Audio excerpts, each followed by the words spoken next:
You know the fight. It starts over dishes left in the sink, laundry on the floor, or scrolling on a phone instead of listening. Most couples have their primary arguments set by their second date.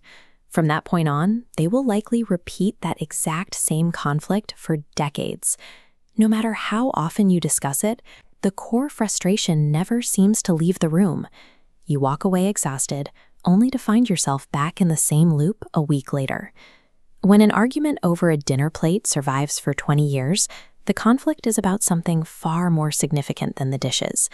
These loops persist because they are powered by a hidden structural conflict.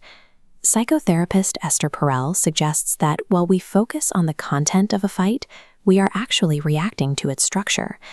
Underneath the daily bickering, there are specific, unvoiced agendas at play. The first agenda is power and control, the struggle over whose priorities matter more. The second is care and closeness, a question of trust and whether your partner has your back. The third is respect and recognition, our core need to feel valued, which we fiercely defend when threatened.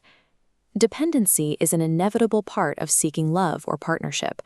Identifying these underlying agendas is the only way to resolve the actual conflict. This dependency brings us to a concept many prefer to ignore: power. Dr. Orion Taraban defines relationship power as the ability to get another person to act in the service of your goals. To measure this, look at who moves the least. In any partnership, the person who accommodates less forces the other to constantly adapt to their schedule and preferences. You can also look at who is less committed. The partner willing to issue an ultimatum holds leverage, as they use the threat of leaving to keep the other compliant. These daily compromises build an invisible ledger. One partner slowly cedes their autonomy and needs just to maintain the stability of the relationship. This imbalance dictates the gravity of the entire partnership. It decides who compromises and who dictates terms when interests eventually clash. Eventually, the over-accommodating partner reaches a breaking point.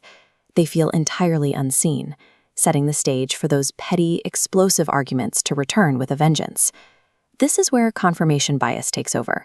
If you already feel disrespected, your brain will scan for evidence that proves your partner is ignoring you on purpose, while disregarding any evidence to the contrary. We then make a severe error in judgment. We treat our own mistakes as circumstantial, but we treat our partner's mistakes as permanent character flaws. If I am late, it is because traffic was heavy. If my partner is late, it is because they are inherently selfish and have no respect for my time.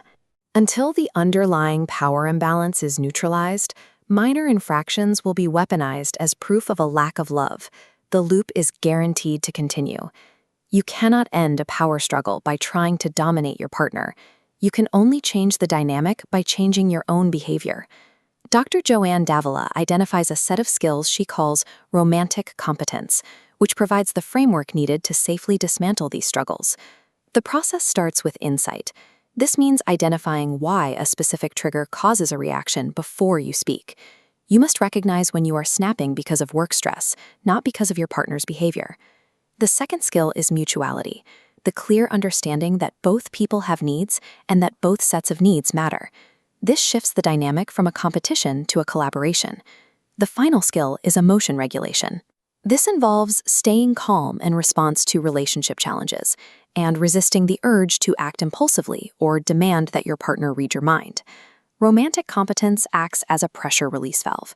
It replaces raw emotional reactivity with deliberate self-awareness. To apply these skills in the heat of a moment, Esther Perel recommends a specific communication framework called the XYZ method. The framework follows a simple equation. When you do X in situation Y, I feel Z. Instead of attacking your partner's character by saying, "You're selfish and never help," you speak from your own experience. When you leave dishes in the sink after I've cleaned the kitchen, I feel invisible. This works because it communicates your structural needs without triggering your partner's defenses. It invites them to relate to your experience rather than defend their own. By identifying the hidden power dynamics in our lives and communicating with romantic competence, we can finally step off the merry-go-round. We can replace the struggle for control with a true mutual connection.